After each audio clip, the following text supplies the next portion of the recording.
O mundo está indo de mal a pior. E nós sempre temos algo a vencer na nossa caminhada cristã, porque a nossa guerra é contra nós mesmos, vocês concordam comigo? A nossa guerra principal é contra nós mesmos. Então o apóstolo Paulo ele vem nos dizer o seguinte: não se conforme, porque há muitas pessoas que acabam se conformando com a própria condição. E quando a gente se conforma com a própria condição, o que Deus pode fazer por nós? Nada.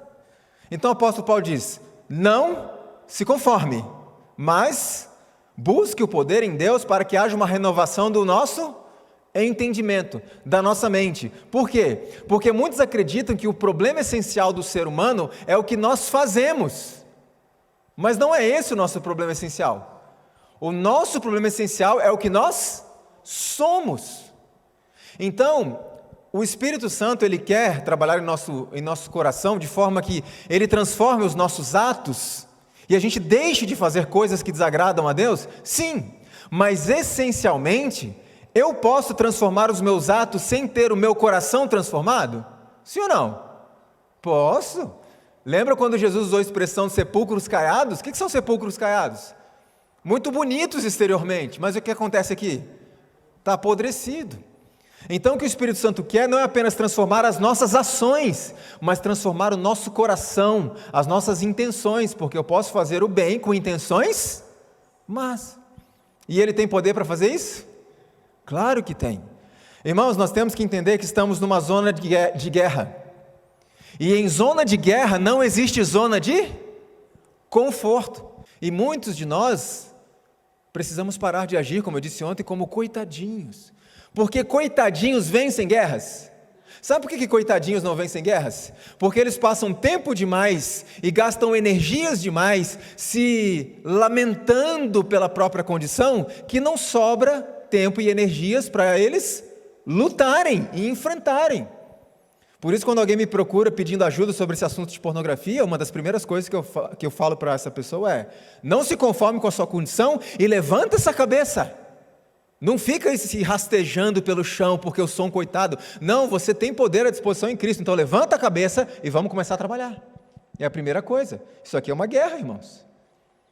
Agora, Jesus, ele certa vez contou uma parábola de 2 casas que foram construídas, uma sobre a areia e outra sobre a rocha.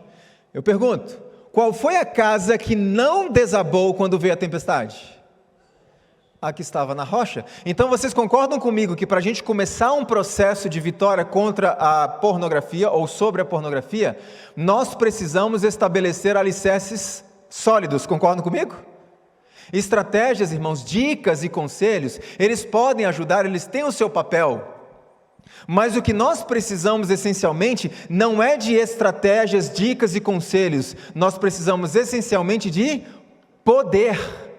Concordam comigo? Porque estratégias e dicas e conselhos sem poder, resolve alguma coisa? Não resolve. Então veja, eu considero essas estratégias como as paredes da construção. Mas sem alicerce, as paredes não vão se manter de pé.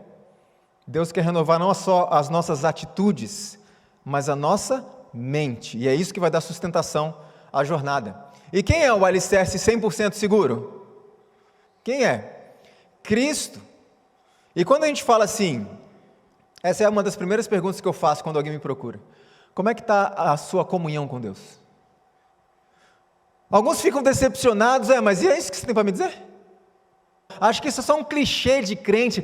De novo, olha, eu quero ajuda para vencer a pornografia. Você vai vir com essa história de estudo da palavra, de oração. Veja, isso não é clichê de crente, essa é a única solução, essa é a base para tudo. Não existe estratégia que vai te ajudar se não estiver alicerçada numa vida de comunhão com Deus. Porque Jesus disse certa vez: permanecei em mim, porque sem mim nada podeis fazer. E eu não confio em estratégias que não tenham como base a comunhão com Deus. Eu não confio nisso. Porque Jesus disse que nada podemos fazer sem Ele. Como eu disse, a gente não precisa de meras estratégias, nós precisamos de poder. E onde nós podemos encontrar? Jesus é a fonte de poder. Repito, para ficar bem gravado: Conselhos, dicas, estratégias, elas são importantes, elas têm o seu lugar. Mas só vão ser eficazes se estiverem alicerçadas nessa plataforma, que é Cristo Jesus e a convivência diária com Ele. Olha que interessante o que esse autor Mark Driscoll escreveu no seu livro Sexualidade e Reformição. Ele é um cristão, não é adventista, é um cristão evangélico. Ele escreveu o seguinte: enquanto você não tiver temor a Deus e o levar muito a sério em sua vida, continuará sendo apenas um tolo indisciplinado. Então vocês concordam comigo que nós precisamos levar as coisas de Deus mais a sério? Senão nada vai funcionar. Como eu disse, o problema não é o que nós fazemos, mas o que nós somos. Veja o que o irmão White escreveu sobre isso. A menos que nos unamos vitalmente a Deus, nunca poderemos resistir aos não santificados efeitos do amor próprio, da condescendência com nós mesmos e da tentação para pecar. Podemos sim deixar muitos hábitos maus. Podemos por tempo separar-nos de Satanás. Mas sem uma ligação vital com Deus pela entrega de nós mesmos a Ele, momento a momento, seremos vencidos. Sem conhecimento pessoal com Cristo e constante comunhão, achamo-nos à mercê do inimigo e havemos afinal de fazer-lhe a vontade. Essa é a resposta para aqueles que questionam. Poxa, eu comecei a seguir algumas estratégias aqui que o terapeuta me passou, e eu consegui vencer e vencer e vencer dia após dia, mas parece que a vitória não durou. Não durou. Por quê? Porque as estratégias sem essa plataforma, elas não funcionam. Então, como o irmão White diz, a gente pode sim vencer algumas coisas, se afastar de Satanás por algum tempo, usando, ela diz em outro texto, a nossa força de vontade. Mas sem essa ligação vital com Deus, mais cedo ou mais tarde, a casa cai de novo. Então precisamos disso, essa base, esse é o segredo da vitória. Agora, um dia um jovem me procurou e disse assim: eu entendi essa questão, irmão Leandro, da comunhão com Deus, isso é essencial para a vida cristã, para a vitória sobre qualquer pecado. Mas como é que eu posso me aproximar de Deus? Esse jovem usou a seguinte expressão: eu estou podre por dentro. Como é que eu posso me aproximar de Deus podre, imundo, sujo como eu estou, por causa dessas minhas práticas imorais? E eu perguntei o seguinte a ele: você quer ser limpo? Ele disse: sim, eu quero. E quem você acha que vai te limpar? Irmãos, faz sentido quando uma pessoa acha que ela precisa se limpar primeiro para depois ir a Cristo? Faz sentido? Por que não faz sentido? Porque é Cristo que limpa. Então eu contei para ele a história do filho pródigo, que estava podre, sim ou não? Cheirando a porcos, mas ele decidiu voltar à casa do seu pai. E quando ele chegou perto do seu pai, o seu pai disse: Pera, você está cheirando mal, vai tomar um banho, troca de roupa, depois a gente conversa. Foi assim? Não. O pai o recebeu exatamente como ele estava. Mas o que o pai fez depois? Dá um banho no meu filho, coloca uma roupa limpa nele. Sabe o que se chama isso? Justificação pela fé. O Pai, Ele nos recebe da forma como nós estamos, mas Ele não permite que continuemos assim. E eu disse a esse jovem: vá a Deus como você está. E a pergunta que muitos fazem é: como é que você vai a Deus na prática? E eu disse a ele: volte para a Bíblia, volte para a oração, diariamente, do jeito que você está.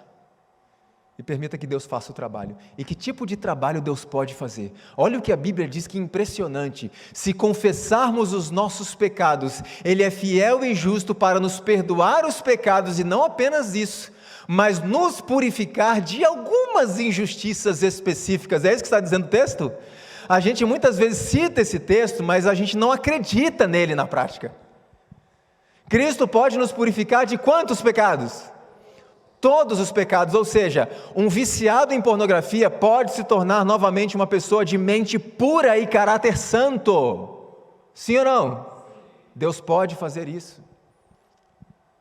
Irmãos, Deus não é como muitos pensam.